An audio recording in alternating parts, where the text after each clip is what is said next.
Artist ফোরামের আর্টিস্টরাই নিয়ন্ত্রণ করবে, কিন্তু তাদের মমতা বন্দ্যোপাধ্যায়ের মঞ্চে যেতে বাধ্য করা যাবে না। কার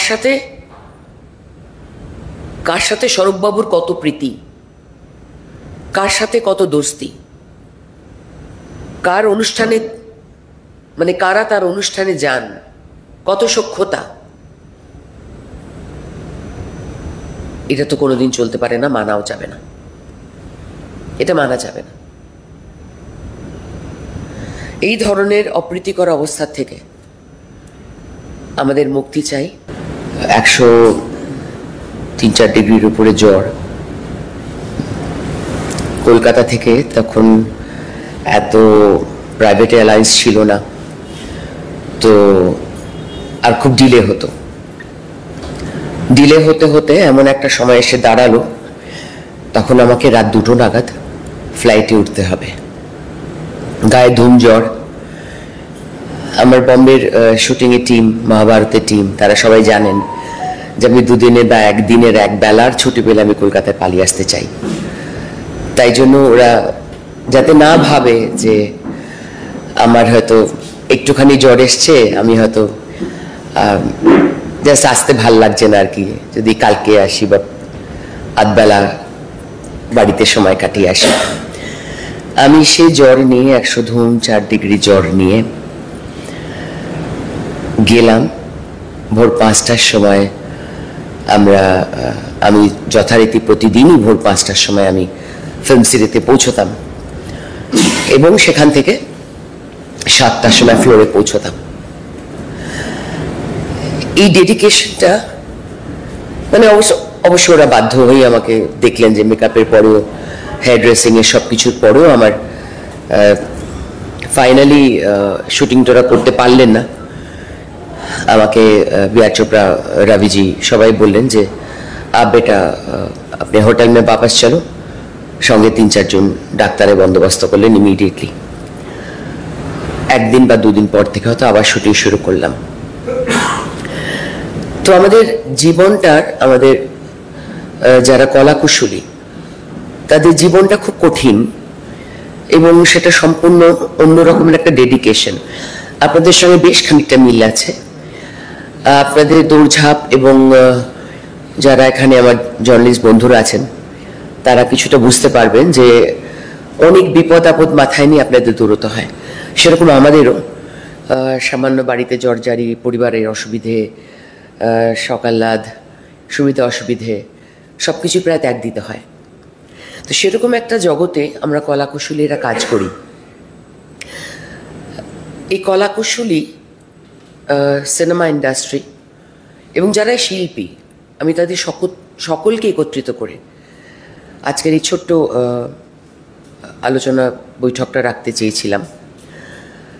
কারণ যখন একজন পরিচালক, তিনি সিনেমার হতে পারে, তিনি থিয়েটারের হতে পারেন, বা যখন এখন একজন কবি, তার প্রথম শব্দটা তিনি কবিতায় লিখতে শুরু করেন, যখন এখন গায়ক, একজন লেখক, তার মতন করে একটা এত বড় উপন্যাস হবে, কিন্তু শুরুটা তার প্রথম 1 কলম শুরু হয়েছে, সেই দিন থেকে শেষ হওয়া পর্যন্ত তার কাছে যেন একটা সন্তান জন্ম দেওয়ার যন্ত্রণা, উদ্দীপনা, ভয়, আশঙ্কা, কি হবে, কেমন হবে, কিভাবে আমরা এই শেষটায় গিয়ে পৌঁছবো। ওনাকে একটু জল দাও না প্লিজ, ওনার জল তেষ্টা পেয়েছে, ভাই এটা নিয়ে যান।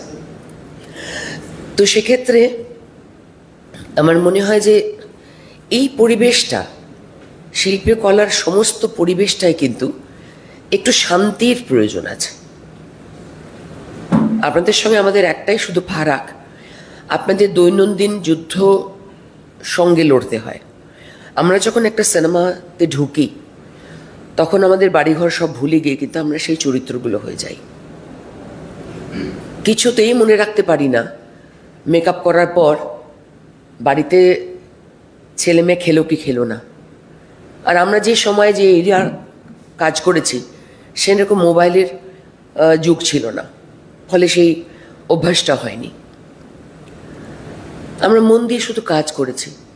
আজকে এই পরিস্থিতি কেন পশ্চিমবঙ্গে, যেখানে একটার পর একটা সিরিয়াল সংখ্যায় কমতে থাকছে? কেন এই পরিস্থিতি যেখানে একটার পর একটা সিনেমা রিলিজ কমতে থাকছে?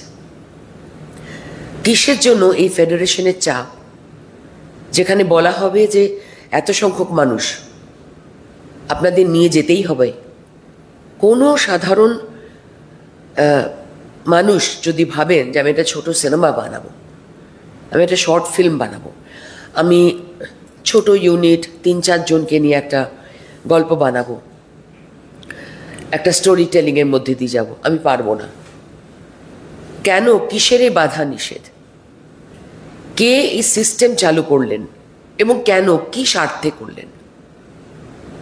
কেন এমন পরিস্থিতি হবে যে কে আমাদের রাজ্যের মুখ্যমন্ত্রী মঞ্চে যাবে এবং যাবে না, এবং না গেলে তার কাজে তাকে সমস্যা ফেস করতে হবে?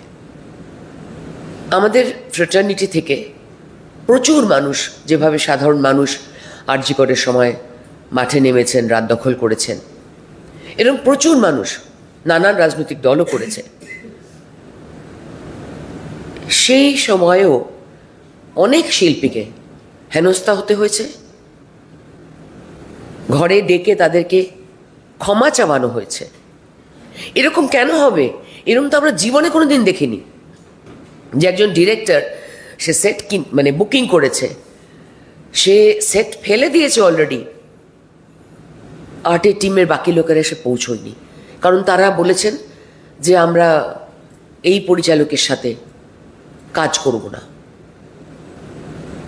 এই পরিস্থিতি কোনোদিন ছিল না পশ্চিমবঙ্গে। এরকমভাবে কাজ করলে সম্প্রীতি নষ্ট হয়। ইন্ডাস্ট্রির কোনো মানুষ যখন রাজনীতিতে যায় তখন তার পরিচয়টা আলাদা।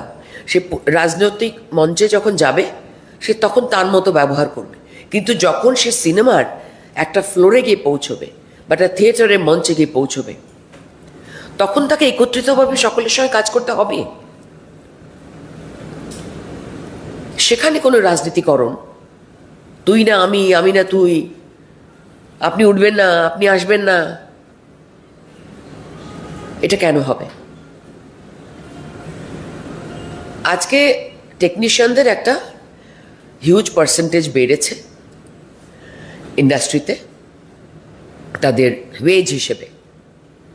খুব সুখবর, সবারই ওয়েজ বাড়া দরকার,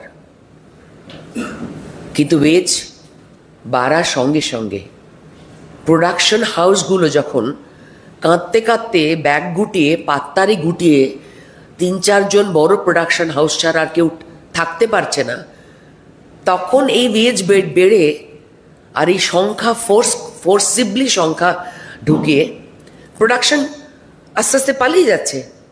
ছোট ছোট ইউনিটের লোকেরা কোথাও ঝাড়খণ্ড চলে যাচ্ছে, কোথাও বিহারে চলে যাচ্ছে, কোথাও উড়িষ্যা গিয়ে শুটিং করছে।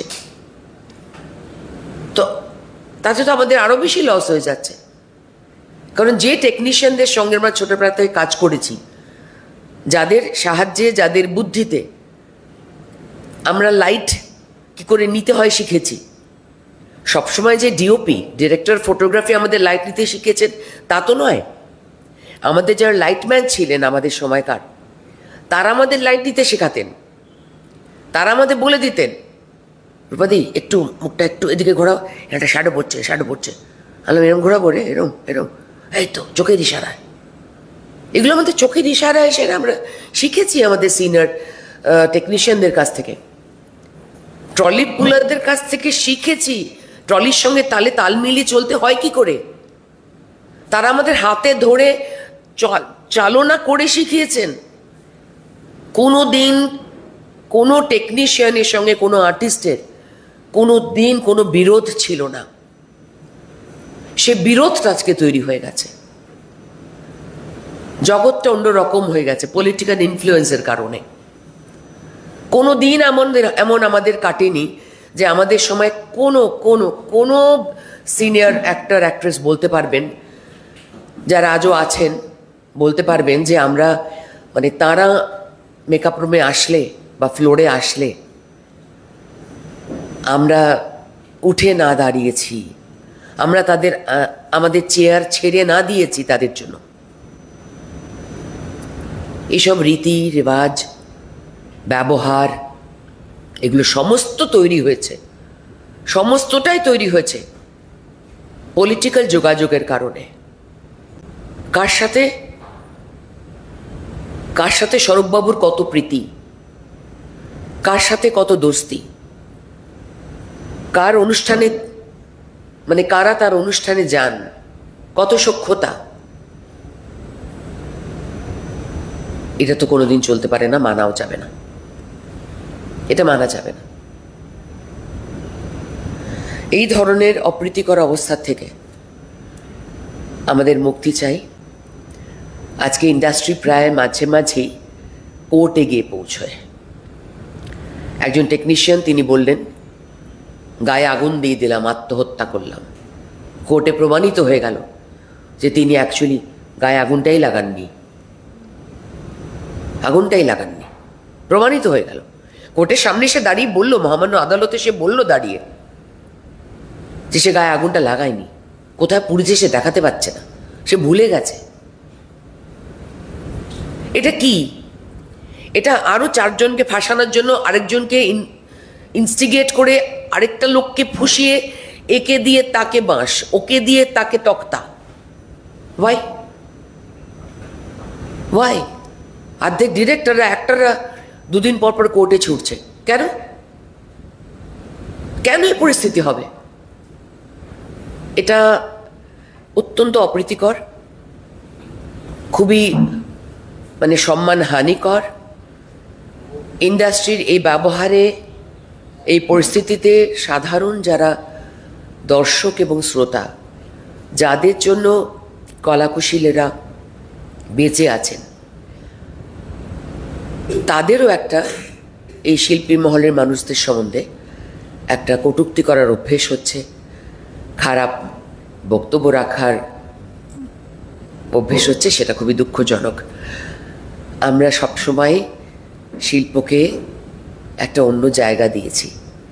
যিনি মাটির প্রতিমা গড়েন, তিনি যেমন তার প্রতিটি দুর্গা মূর্তির মধ্যে সে প্রাণটা দেখেন, আমরা পশ্চিমবঙ্গে প্রতিটি মেয়ের মধ্যে বা সারা ভারতে প্রতিটি মেয়ের মধ্যে সে দুর্গার একটা রূপ দেখতে চাই। তার ক্ষমতা পূর্ণ সে দুর্গা।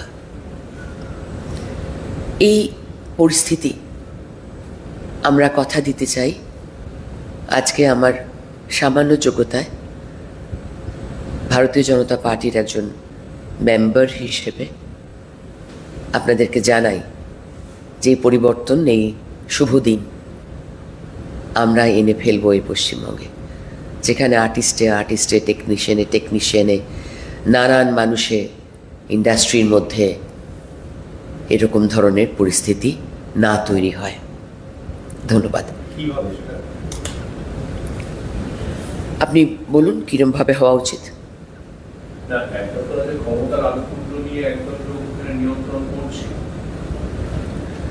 সেরকম কোনো লোক আর নিয়ন্ত্রণ করবে না। আর্টিস্ট ফোরামের আর্টিস্টরাই নিয়ন্ত্রণ করবে, কিন্তু তাদের মমতা বন্দ্যোপাধ্যায়ের মঞ্চে যেতে বাধ্য করা যাবে না। এক একটা দিন শুটিং বন্ধ হয়ে যায়, যেখানে বড় বড় সভা হয়, আগের দিন রাত্রে শুটিং বন্ধ করতে বলে দেওয়া হয়,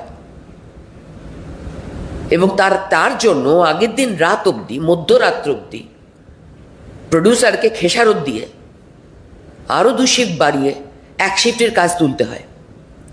কারণ টেলিকাস্ট আছে যাদের, তাদের বিপদ। ফিল্ম নয় কোনো রকমে আধবেলা একবেলা ছুট দিতে পারে। এটা হবে না, এটা করা যাবে না। আমি একটা সময় আর্টিস্ট ফোরামের সেক্রেটারি ছিলাম, 2 বছর পরিচালনা করেছি প্রবাবলি, হ্যাঁ 5-6 এরকম সময়, 3-4 এরকম সময়। এবং আমরা বহুবার দেখেছি যে আমাদের সময়ে কোনো দিন হয়তো আমি রাজনীতি করতাম না বলে হয়তো কখনো প্রত্যক্ষভাবে আমার সামনে কেউ আলোচনা করেনি, কিন্তু একটা যে হট্টগোল রাজনীতি নিয়ে, সেটা কোনো দিন হয়নি ইন্ডাস্ট্রিতে। সবাই ইন্ডাস্ট্রির ভালোর জন্য যা দরকার সেটা করেছে। আমি নিজে যখন রাজনীতিতে একদম ডাইরেক্টলি জয়েন করলাম, সেই দিন আমি আর্টিস্ট ফোরামে, তারপরে যে একটা এজিএম ছিল, সেই দিন আমি আর্টিস্ট ফোরাম এজিএমে যখন আমাকে ডাকা হলো, আমি গেলাম। আমি বললাম, আজকে আমি মঞ্চে বসবো না রে। সবাই আমাকে বলেছিল, রূপাদি তুমি এত বছর ধরে সবসময় স্টেজে বসেছ। সমস্ত ছোট যারা আমার থেকে ছোট, যারা আমাকে রূপাদি বলে ডাকে, তারা সবাই বলেছিল যে রূপাদি এটা কি কথা, তুমি স্টেজে বসবে না? বোম্বা পাশে বসে বলে ডাকছে এরকম করে, আয় আয়, কেন বসবি না? বললাম, না, আমি এখন ডাইরেক্টলি রাজনীতি করি। আমি আজকে এখন থেকে আর মঞ্চতে বসতে চাই না। সিরিয়াসলি, এটা খুব জরুরি মেনে চলা। এবার আমরা যখন নানান মানুষ রাজনীতিতে আসি, তখন আমাদের রাজনৈতিক মঞ্চটা সম্পূর্ণ আলাদা। যখন আমরা একটা ফেস্টিভ্যালে যাই, যখন আমরা ফিল্ম শুটিংয়ে যাই, তখন আমরা অভিনেত্রী রূপা, অভিনেতা XY, আমি কারোর নাম নিতে চাই না, আমি কাউকে আলাদা করে এটা আলোচনার বিষয়বস্তু করতে চাই না, কিন্তু এই পরিস্থিতি আমরা তৈরি করতে পারবো। এখন যে পরিস্থিতি হয়েছে সেটা হচ্ছে চাপ সৃষ্টি করা। চাপ সৃষ্টি করে কি হবে? চাপ সৃষ্টি করলে হবে যে এখন ইলেকশনের আগে আগে ভালো করে দুদিক দিয়ে ভালো করে চাপ, তারপর সবাই গিয়ে দিদি দিদি দিদি দিদি বলে পায়ে পড়বে, যারা তাদের দিদি মানেন। তখন এক একজনকে এক একটা টোকেন ছুঁড়ে ছুঁড়ে দেবেন। এটা হতে পারে না, এভাবে চলতে পারে না। হ্যাঁ, তারপরে তাদেরকে সর্বসম্মতভাবে এই সিদ্ধান্তে উপনীত করানো যাবে যে না, আমরা যাবো না। হয়েছে এই সিদ্ধান্ত? এরকম কোনো সিদ্ধান্ত এখন হওয়ার মতন পরিস্থিতি নয়। অনেক ভালো ভালো শিল্পীদেরকে, যারা আর্টিস্ট ফোরামের সেক্রেটারি ছিলেন এবং আর্টিস্ট ফোরাম পরিচালনা করেছেন, আমি কারোর নাম এখানে নিতে পারছি না, সরি, কিন্তু আপনারা সবাই জানেন অনেক কিছু। ভালো ভালো শিল্পীদেরকে যারা সুন্দরভাবে ফোরাম চালাচ্ছিলেন, তারা সব কিছুতে সহমত হননি বলে তাদেরকে ফোরাম থেকে অপমান করে করে করে করে যেতে বাধ্য করা হয়েছে। তাদের এখন ডেকে ডেকেও কোনো মিটিংয়ে আর আনানো যায় না, একদম আনানো যায় না। খুব খারাপ অবস্থা করা হয়েছে, ব্যক্তিগতভাবে তাতে আক্রমণ করা, অপমান করা হয়েছে। একটা করে ডিসিশন নেন উনি, সব নাকি সেটেল করে দিলেন। কোন জিনিসটা এখন অব্দি সেটেল হয়েছে? ফিল্ম ইন্ডাস্ট্রি একটাও সেটেল হয়নি। আমি বলছি না যে একজন সিনেমা জগতের একজন মানুষ তিনি বাধ্য হয়ে ফুটপাতে একটা দোকান খুলতে গেছেন বা কিছু, সেটা সারা ইন্ডাস্ট্রির জন্য একটা ভীষণ লজ্জাকর না। প্রত্যেকে এন্টারপ্রেনার, তিনি মনে করেছেন আমি কাজ পাচ্ছি না, আমি এটা একটা এন্টারপ্রেনারশিপ নিয়েছি। কিন্তু আমি এমনভাবে বাজারটাকে তৈরি করতে পারি না যে আমি রাস্তার ধারে ধারে যে নর্মাল রেজিস্টার্ড দোকানগুলো আছে, ফুটপাতের দোকান বলছে না, যেগুলো নর্মাল রেজিস্টার্ড দোকানগুলো আছে, যারা ইন্ডিপেন্ডেন্ট ছোট ছোট মুদিখানা, ছোট ছোট খাবার দোকান, না এরকম দোকান আছে, রেজিস্টার্ড দোকান যেগুলো আছে, সেই দোকানগুলো সমস্ত তুলে দেব। শুধু বড় বড় শপিং মলে লোকে যাবে আর বড় বড় রেস্টুরেন্টে লোকে খেতে যাবে। তাহলে ছোট দোকানগুলোয় যেখানে মানুষ খেতে যায়, সেরকম ছোট ছোট প্রডিউসাররা যারা সাধারণভাবে সামান্য কিছু টাকা জোগাড় করে তার স্বপ্নের একটা কিছু বানাতে চায় কাউকে দিয়ে, সেটা বানাতে পারে না কেন? এতগুলো ইন্ডিপেন্ডেন্ট থিয়েটার্স একের পর এক বিধ্বস্ত অবস্থায় ঢুকছে কেন? এগুলো নিয়ে মানুষের ভালো করে আলোচনা করা উচিত, ভাবনা চিন্তা করা উচিত। এবং আমি ভারতীয় জনতা পার্টির থেকে আশ্বস্ত করতে চাই, আমি বহু বছর আগেও অনেক ইন্টারভিউ দিয়েছি, বহু হেডলাইন্স আমি ক্রিয়েট করেছি, বলেছি, যেখানে বহুবার এসেছে, যারা অনেকে এখানে উপস্থিত আছেন, তাদের বড় বড় খবরের কাগজে আমি খুব পরিচ্ছন্নভাবে পরিষ্কারভাবেই বলেছি যে ইন্ডাস্ট্রির মধ্যে পলিটিক্স আমি কোনো দিন পছন্দ করি না। ওখানে আমরা সবাই ভাই বোন হই হই করে কাজ করব। কিন্তু রূপাদি, যখন এই সমস্যাগুলো হয়েছে, যারা মুখ খুলেছে, অনেক প্রথম সারির পরিচালক বা অভিনেতা, আমরাও কারোর নাম বলছি না, দেখা গিয়েছে তারা প্রতিবাদ করেছেন, তাদের শুটিং বন্ধ করে দেওয়া হয়েছে, আপনি যেমনটা বললেন, আমরাও সেটার সাক্ষী। কিন্তু একটা টাইম স্প্যানের পর তারা কোথাও একটা গিয়ে পরে ফেসবুকে পোস্ট করেছেন, না সমস্যার সমাধান হয়ে গেছে। এটা কি কোনোভাবে মনে হয় যে তাদেরও শিরদাঁড়া একটু সোজা রাখার প্রয়োজন রয়েছে? কারণ আপনি বলছেন আপনারা ক্ষমতায় এলে এই জিনিসটা হবে না, বা ইন্ডাস্ট্রির মধ্যে রাজনীতিকরণ করতে দেবেন না, কিন্তু এই সমস্যাটা তো সত্যি থেকে যাচ্ছে। শিরদাঁড়ার সঙ্গে পেট বলে একটা বস্তু আছে, আমরা অন্য কিছু করতে পারি না।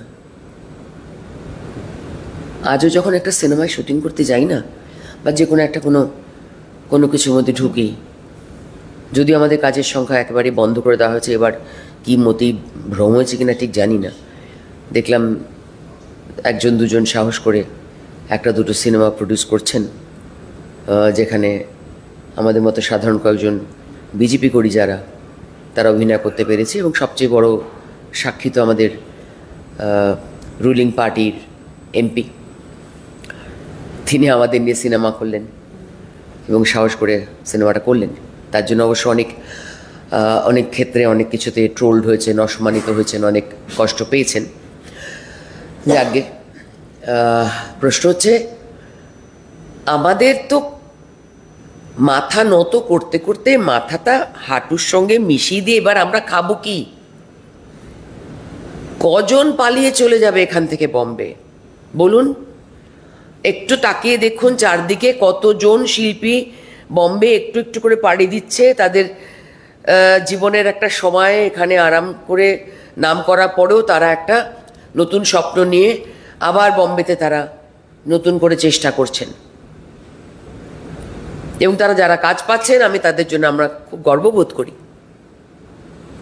তো সেটা হচ্ছে, এই আর্থিক পরিস্থিতি, আর্থিক অবনতি এবং এই শান্তির অবনতি, মানসিক শান্তির অবনতি, এই সমস্ত বন্ধ করতে হবে এবং বন্ধ করা হবে 26-এর পর।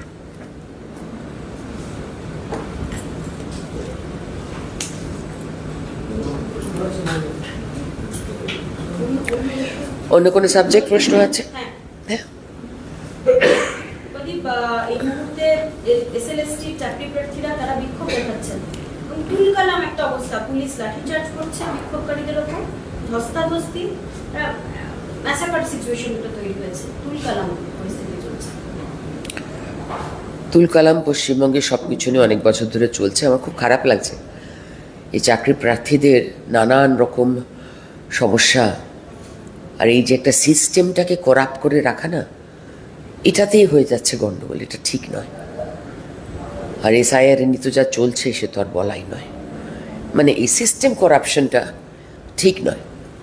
মানুষ একটু শান্তিতে বাঁচতে চায়, ঠিকভাবে সে কাজে যাবে, ঠিকভাবে সে কাজ থেকে আসবে, তার সংসারে যা আয় সেই আয় নিয়ে সে সাধারণভাবে তার ক্ষমতা মতন বাঁচবে। এটা পশ্চিমবঙ্গ সরকার 3টে টার্ম শেষ হতে চলল, এখন অব্দি এনশিওর করতে পারলেন না, একটা রাজ্যের পারলেন না। মাঝে মাঝে কি ভূত চাপে মাথায় তিনি হঠাৎ ভাবেন তিনি দেশের প্রধানমন্ত্রী হবেন। একটা রাজ্যের সাধারণ বড় বড় সমস্যাগুলো তিনি তার 1/10 সলভ করতে পারেন না। মুখে একটাই শুধু কথা, কেন্দ্রের টাকা বাকি। রাজ্যের কোনো আয় নেই, রাজ্য সরকার আয় করে না। অন্য রাজ্যগুলো চলছে কি দিয়ে? রাজ্য সরকারের বেসিক আয় নেই, জিএসটি থেকে টাকা পায় না, কর্পোরেশন থেকে টাকা পায় না, নাকি সবই বাড়িগুলো সব মানে আন্ডার দ্য টেবিল ডিল হয়ে যাচ্ছে। তো সরকারের ঘরে টাকা ঢুকছে না, নেতা মন্ত্রীর ঘরে টাকা ঢুকছে, যেরকম আমরা দেখে এসেছি বহুবার। এটা চলতে পারে না, এভাবে চলতে পারে না।